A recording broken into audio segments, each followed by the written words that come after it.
Hello दोस्तों, स्वागत करते हैं आपके अपने परिवार जैकपुर में।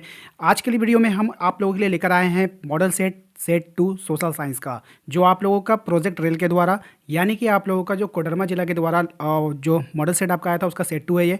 तो चलिए, सेट 1 हमने चैनल पे अपलोड कर दिया है। यदि आप लोगों ने नहीं देखा है तो वीडियो को डिस्क्रिप्शन में लिंक दे देंगे, वहाँ जाकर आप लोग उसको देख लेना। तो चलिए स्टार्ट करते हैं। सबसे पहला सवाल देखिए, क्या जर्मनी का एकीकरण कब हुआ था? ऑप्शन आपके सामने है, तो इसका सही जवाब हो जाएगा आपका 1871, ऑप्शन नंबर सी। नेक्स्ट सवाल है, प्रसिद्ध पुस्तक हिंद स्वराज की रचना किसने की थी? तो प्रसिद्ध पुस्तक हिंद स्वराज की रचना की थी महात्मा गांधी ने, ऑप्शन नंबर ए इसका बिल्कुल सही जवाब है। ठीक है, एक मिनट। अगला सवाल देखिए क्या है, पूना पैक्ट कब पारित हुआ था? क्वेश्चन नंबर 3, इसका सही जवाब हो जाएगा आपका ऑप्शन नंबर डी हो जाएगा। ठीक है, सितंबर 1932 में। नेक्स्ट है, अर्थशास्त्रियों ने अंतर्राष्ट्रीय आर्थिक विनिमय के किन गतियों प्रवाहों का उल्लेख किया है?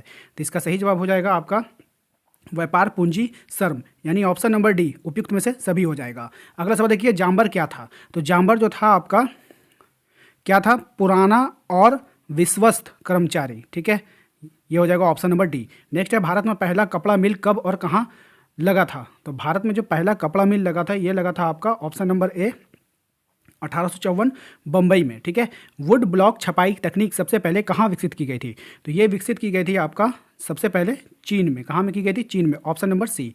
कौन लॉ किस देश में पारित हुआ था? तो कौन लॉ जो वो पारित हुआ था आपका ऑप्शन नंबर ए ब्रिटेन में। कहाँ पारित हुआ था? ब्रिटेन में। लौह एवं रक्त की नीति का प्रतिपादन किसने किया था? तो इसका सही जवाब हो जाएगा आपका ऑप्शन नंबर सी, बिस्मार्क ने। ठीक है, नेक्स्ट है हमारा, भारत में आर्थिक महामंदी का सबसे पुराना प्रभाव किस क्षेत्र पर पड़ा? तो आर्थिक महामंदी का जो सबसे पुराना प्रभाव पड़ा था वो पड़ा था कृषि के क्षेत्र में। कहाँ पड़ा था? कृषि के क्षेत्र में। ठीक है, श्रीलंका में किस समुदाय ने प्रमुख बनाए रखने का प्रयास किया था? ठीक है, किस समुदाय को? तो इसका सही जवाब हो जाएगा आपको ऑप्शन नंबर बी, सिहली। क्या हो जाएगा? ऑप्शन नंबर बी, सिहली। ठीक है, क्वेश्चन नंबर 12 देखिए, किस शासन व्यवस्था में सत्ता का केंद्र और राज्यों के बीच विभाजन होता है? तो किस शासन व्यवस्था में होता है बताइए? ऑप्शन नंबर बी हो जाएगा ना, संघीय शासन व्यवस्था में। नेक्स्ट हमारा, संविधान के किस अनुच्छेद के अंतर्गत अस्पृश्यता का निषेध किया गया है? ठीक है, यानी छुआछूत। तो ये हो जाएगा आपको ऑप्शन नंबर सी, अनुच्छेद 17 में। ये इंपॉर्टेंट है, इसको याद रखिएगा। शिक्षा, वन, विवाह, गोद लेना, उत्तराधिकारी आदि किस विषय के अनुसूची के अंतर्गत आता है? तो ये होता था हमारा शिक्षा, जैसे हम समवर्ती में आता है तो आप लोग उससे भी मार सकते हो। ठीक है, नर्मदा बचाओ आंदोलन का मुख्य उद्देश्य क्या था? सही जवाब हो जाएगा आपको ऑप्शन नंबर बी, बांधों को रोकना। ठीक है, क्या हो जाएगा? ऑप्शन नंबर बी है ना, रुक जाइए, ऑप्शन नंबर बी यानी बांधों को रोकना। ठीक है, भारत राष्ट्रीय कांग्रेस की स्थापना कब हुई थी? तो ये हुई थी आपकी 1885 में। ऑप्शन नंबर 20 का सही जवाब है। ठीक है, संयुक्त राज्य अमेरिका में नागरिक अधिकार आंदोलन कब हुआ था? तो सही जवाब हो जाएगा इसका ऑप्शन नंबर बी हो जाएगा 1954 से 1968 के बीच में। ठीक है, अगला सवाल देखिए, संविधान के किस अनुसूची में भाषा का वर्णन है ना, भाषा का वर्णन किया गया किस अनुसूची में? तो सही जवाब है इसका 8वीं अनुसूची में। किसमें है? 8वीं अनुसूची में। पंचायतों में महिलाओं के लिए कितने प्रतिशत आरक्षण का प्रावधान किया गया? तो 33%। ठीक है, नेक्स्ट हमारा, विश्व की सबसे अच्छी शासन व्यवस्था कौन सी मानी जाती है? तो विश्व की जो सबसे अच्छी शासन व्यवस्था होती है वो लोकतांत्रिक शासन व्यवस्था को माना जाता है। ऑप्शन नंबर ए बिल्कुल सही जवाब हो जाएगा।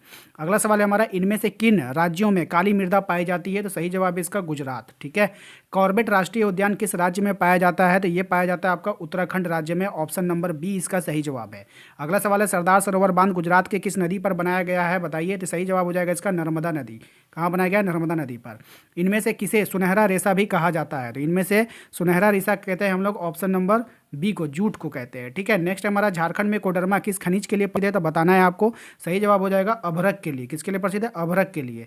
नेक्स्ट हो जाएगा, निम्न में से कौन सी एजेंसी सार्वजनिक क्षेत्र में स्टील के बाजार में उपलब्ध कराती है? तो ये हो जाएगा हमारा ऑप्शन नंबर बी, सेल। ठीक है, भारत की समुद्री तट की कुल लंबाई कितनी है आपको बताना। तो भारत की समुद्री तट की कुल लंबाई हो जाएगा 7516 किलोमीटर। ठीक है, भारत में पहली रेलगाड़ी कब चली थी? 16 अप्रैल चली थी, 1854 होगा यहाँ पे, 1954 नहीं होगा, 1854 होगा। ठीक है, 16 अप्रैल 1854 को। ठीक है, 16 अप्रैल को। ठीक है, याद रखिएगा ये डेट गलत है। ठीक है, नेक्स्ट देखिए, क्या निम्न में से कौन परंपरागत ऊर्जा का उदाहरण है? तो कौन परंपरागत ऊर्जा का उदाहरण है? तो ये हो जाएगा हमारा कोयला। ऑप्शन नंबर सी हो जाएगा। नेक्स्ट है हमारा, 1992 में पृथ्वी सम्मेलन में किस देश में आयोजित किया गया था?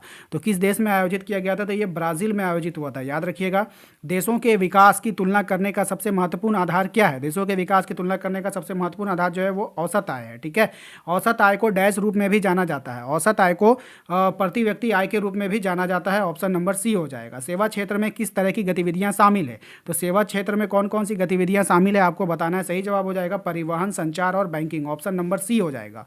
नेक्स्ट है, जीवन बीमा की गतिविधि क्या है? जीवन बीमा की कौन सी गतिविधि, तो सेवा क्षेत्र होता है जीवन बीमा, इसलिए तृतीय क्षेत्र में आ जाएगा, ऑप्शन नंबर सी हो जाएगा। नेक्स्ट है, वर्तमान में कागज के पैसे के अलावा किस रूप में धन का उपयोग बढ़ता जा रहा है, आपको बताना है, ठीक है, किस रूप में बढ़ता जा रहा है। तो सही जवाब हो जाएगा प्लास्टिक मनी में, यानी एटीएम क्या है ना। नेक्स्ट है, धन का आधुनिक रूप क्या है, धन का आधुनिक रूप हो जाएगा आपका सिक्के, note, plastic money, demand deposit, और उपरोक्त में से सभी हो जाएगा, ऑप्शन नंबर डी हो जाएगा इसका, ठीक है। नेक्स्ट है, बहुराष्ट्रीय कंपनियों का क्या आकर्षित करती है, बहुराष्ट्रीय कंपनियां क्या आकर्षित करती है, तो सस्ता श्रम, उत्पाद के लिए तैयार माल, यानी दोनों हो जाएगा, ऑप्शन ए और बी दोनों हो जाएगा। क्वेश्चन नंबर 38 है बड़ा, निम्नलिखित में से कौन सार्वजनिक मरम्मत सेवाओं के अंतर्गत आता है, यानी कि सार्वजनिक मरम्मत सेवाओं के अंतर्गत आता है। डाक सेवा हो गया, मोबाइल मरम्मत सेवा, या वायरिंग मशीन बिक्री के बाद सेवा, या इनमें से कोई नहीं, ठीक है। तो ये थोड़ा सा कन्फ्यूजन क्रिएट कर रहा है, मेरे अनुसार होना चाहिए आप लोगों का क्या बोला, सार्वजनिक मरम्मत सेवा, यानी कि जो हर कोई का सार्वजनिक होता है, तो ये होना चाहिए ऑप्शन बी। वैसे आप लोग क्या सोचते हैं इसका, आप कमेंट करके बताइए, ठीक है। बाकी ये सब ऑप्शन तो नहीं लग रहा है, ठीक है ना, तो आप हमें कमेंट करके जरूर बताइएगा इसका आंसर। सूचना का अधिकार अधिनियम कब पारित किया गया, तो सभी फेमस क्वेश्चन है 2005 में, ठीक है। नेक्स्ट है, आरबीआई के निर्देशानुसार बैंकों को अपने पास कुल जमा राशि कितना प्रतिशत नगद रखना पड़ता है, तो ये हो जाएगा आपका 15%, कितना रखती है 15%, option number B is correct, ठीक है। तो उम्मीद करते हैं कि आप लोगों को ये वीडियो पसंद आया है, वीडियो पसंद आया तो प्लीज़ लाइक कर दीजिएगा, चैनल पे यदि पहली बार आए तो प्लीज़ सब्सक्राइब कीजिएगा, एक प्यारा सा कमेंट जरूर कीजिएगा। मिलते हैं अगले वीडियो में, थैंक यू।